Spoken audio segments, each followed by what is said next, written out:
নমঃ শিৱায়। ওম নমঃ শিৱায়। ওম নমঃ শিৱায়। হে প্ৰভু ভোলানাথ দয়াৰ সাগৰ, এই ভক্তৰ যেন প্ৰাৰ্থনা স্বীকাৰ কৰে প্ৰভু, আৰু যেন মোক এনেকৈ সদায় শক্তি দিয়ে, যাতে মই আপোনাৰ চৰণত সদায় প্ৰাৰ্থনা কৰি থাকিব পাৰোঁ, আপোনাক সেৱা কৰি থাকিব পাৰোঁ প্ৰভু।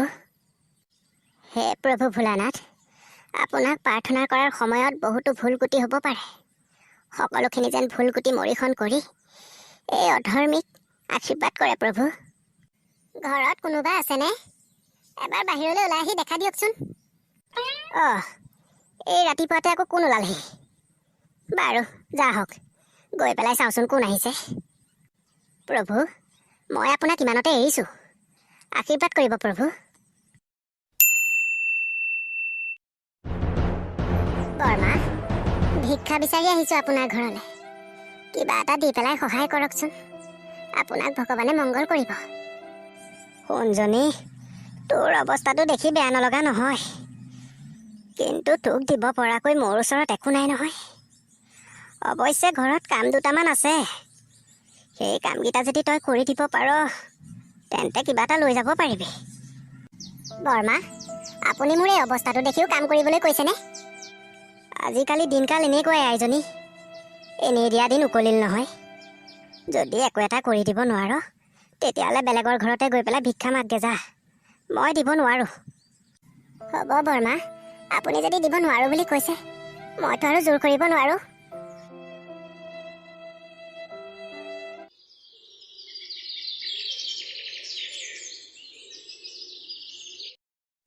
গৃহস্থ, গৃহস্থ, ঘৰত কোনোবা আছেনে?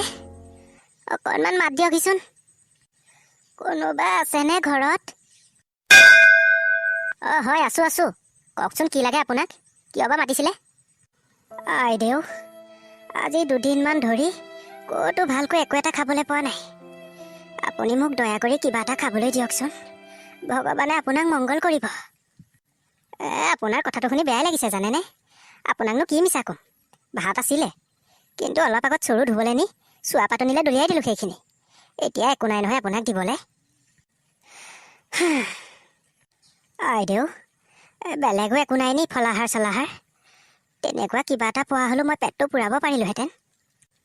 আছে আছে, কিন্তু মই আপোনাক খাবলৈ দিব নোৱাৰোঁ নহয়, আজিকালি বস্তুৰ যিহে দাম, এই কিনাইহে বুজি পায়, নিকিনাইনো কি বুজি পাব। হ'ব দিয়ক আইদেউ, আপুনি নিদিওঁ বুলি ভাবিলে মইনো আৰু জোৰ কৰি ল'ব নোৱাৰোঁ নহয়। এতিয়া যাওঁ দিয়ক, কৃষ্ণ কৃষ্ণ।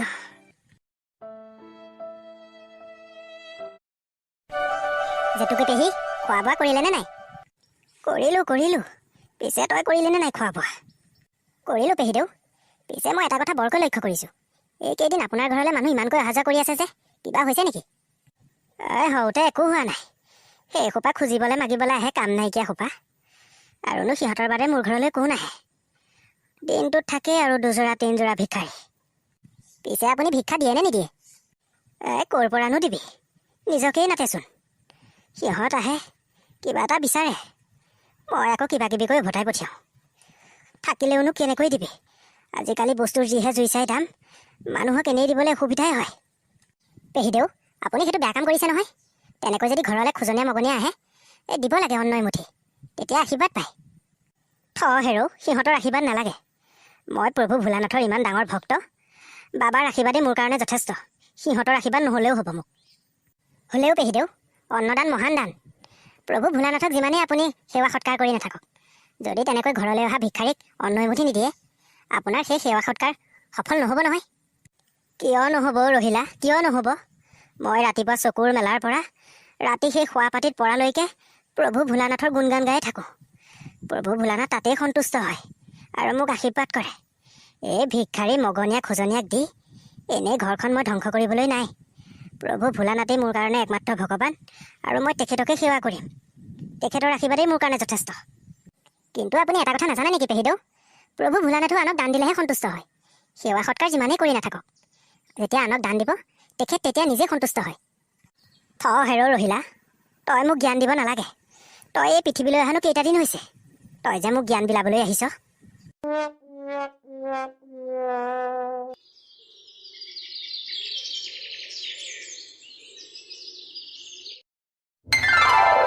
মোক ভক্তি কৰি শ্ৰদ্ধা কৰি তেখেত মোৰ ভক্ত হ'ল সঁচা, কিন্তু তেখেতে যে কোনো ভিক্ষাৰীক দান নিদিয়ে তাতেই মই অসন্তুষ্ট।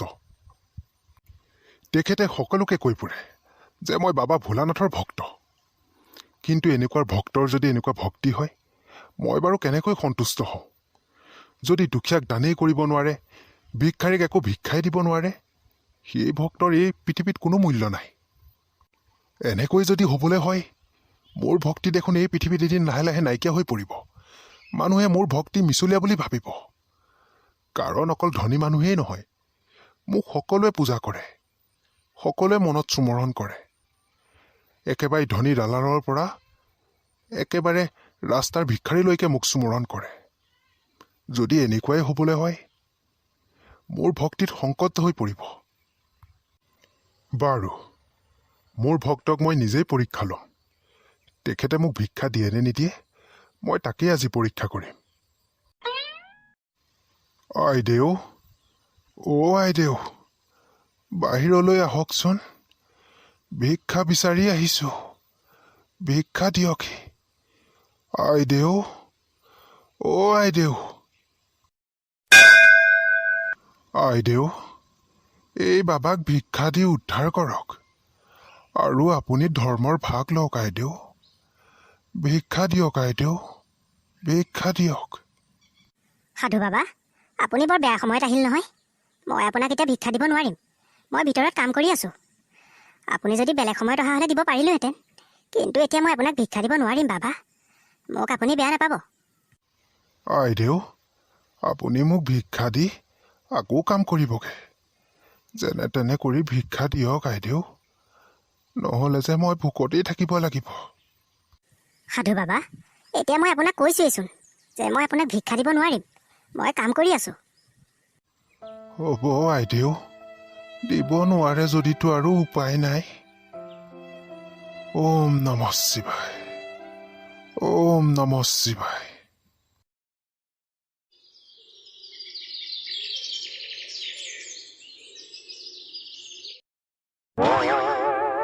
আইদেউ, আইদেউ,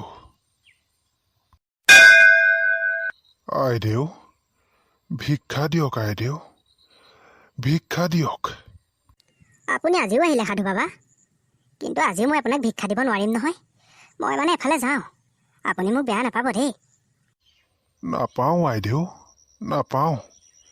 যদি আপুনি ভিক্ষাই দিবলৈ নিবিচাৰে মইনো আপোনাক কিয় বেয়া পাম? আপুনি যেতিয়া ঘৰৰ স্বত্বাধিকাৰী, আপুনি নিজেই বিবেচনা কৰিব যে ভিক্ষা দিব লাগে নে নালাগে। আপুনি যেতিয়া দিবলৈ বিচৰা নাই মইনো আপোনাক কিয় বেয়া পাম আইদেউ? ওম নমঃ শিৱায়, ওম নমঃ শিৱায়।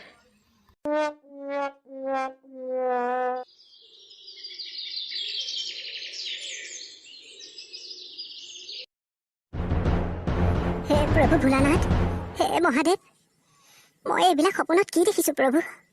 মই আপোনাক ইমান শ্ৰদ্ধা কৰোঁ, ইমান ভক্তি কৰোঁ, কিন্তু মই সপোনত এইবিলাক দেখিবলগীয়া হ'ল কেলৈ প্ৰভু? মই ইমান দিনে ভাবি আছিলোঁ মই যেতিয়া মৰিম আপোনাৰ চৰণত ঠাই পাম, কিন্তু মই সপোনত দেখিছোঁ মই যমনগৰলৈহে গতি কৰিছোঁ প্ৰভু। মোৰ আত্মাই যমনগৰতহে ঠাই পাইছে। এইবিলাক কি প্ৰভু? এইবিলাক কি প্ৰভু? প্ৰভু মহাদেৱ, মোক উদ্ধাৰ কৰক মহাদেৱ, মোক আপুনি উদ্ধাৰ কৰক প্ৰভু। মই সপোনতে কি দেখিছোঁ? ভক্ত, তোমাৰ এয়া কৰ্মৰ ফল। তোমাৰ আত্মাই যেতিয়া তোমাৰ শৰীৰ ত্যাগ কৰি এই পৃথিৱীৰ পৰা গতি কৰিব তেতিয়া নিশ্চিতভাৱে যমনগৰতেই ঠাই পাব। কিন্তু কিয় প্ৰভু? মইনো এনেকুৱা কি কৰ্ম কৰিলোঁ যে মই যমনগৰত ঠাই পাম? ইমান দিনে ভাবি আছিলোঁ মই আপোনাৰ ডাঙৰ ভক্ত, মই আপোনাৰ চৰণত ঠাই পাম, কিন্তু যোৱাকালি সপোনত দেখিলোঁ মই যমনগৰতহে ঠাই পাইছোঁ। মোক উদ্ধাৰ কৰক প্ৰভু, মোক আপোনাৰ চৰণত ঠাই দিয়ক। মই আপোনাৰ চৰণত পৰি আপোনাক সদায় সেৱা কৰিবলৈ বিচাৰোঁ। শুনা ভক্ত, ৰাতিপুৱাৰ পৰা গধূলিলৈকে মোক স্মৰণ কৰি থাকিলেই মই সন্তুষ্ট নহওঁ। মানুহক সহায় কৰা, ভিক্ষাৰীজনক দান কৰা, অসহায়জনক সহায় কৰা, মই তেতিয়াই সন্তুষ্ট হ'ম। তোমাৰ গৃহলৈ ইমানখিনি ভিক্ষাৰী আহিলে, কিন্তু তুমি কাকো অন্ন এমুঠিও দান নকৰিলা। তাতেই তুমি ভুল কৰিলা ভক্ত। সেইকাৰণে তুমি মোৰ চৰণত নহয়, যমনগৰত ঠাই পাবা। মই তোমাৰ দুৱাৰদলিলৈ ভিক্ষাৰী ৰূপে দুদিনকৈ আহিলোঁ ভক্ত, কিন্তু তুমি মোক চিনিবই নোৱাৰিলা। কি প্ৰভু, আপুনিও মোৰ দুৱাৰদলিলৈ আহিছিল? মোৰ যে কি মতিভ্ৰম হ'ল, মই আপোনাক বাৰু কেনেকৈ চিনিব নোৱাৰিলোঁ প্ৰভু। মোক আকৌ এটা সুবিধা দিয়ক প্ৰভু। মই কৰা ভুলখিনি যাতে মই পুনৰ শুদ্ধ কৰিব পাৰোঁ, তাৰে মোক এটা সুবিধা দিয়ক প্ৰভু। মোক সুবিধাটো দি উদ্ধাৰ কৰক। তুমি মোৰ একান্ত ভক্ত, মই তোমাৰ কথা অমান্য কৰিব নোৱাৰোঁ। তোমাক মই আকৌ এটা সুবিধা দিছোঁ। মোক সন্তুষ্ট কৰিব পৰাকৈ অসহায়জনক সহায় কৰিবা, ভিক্ষাৰীজনক ভিক্ষা দিবা। তেনে কৰিলে তোমাৰ পাপ খণ্ডন হ'ব, তুমি মোৰ চৰণত ঠাই পাবা। প্ৰভু, আপোনাক কোটি কোটি প্ৰণাম। আপুনি যে মোক আকৌ এটা সুবিধা দিছে। মই আপুনি কোৱাৰ কথা আখৰে আখৰে পালন কৰিম প্ৰভু। তথাস্তু।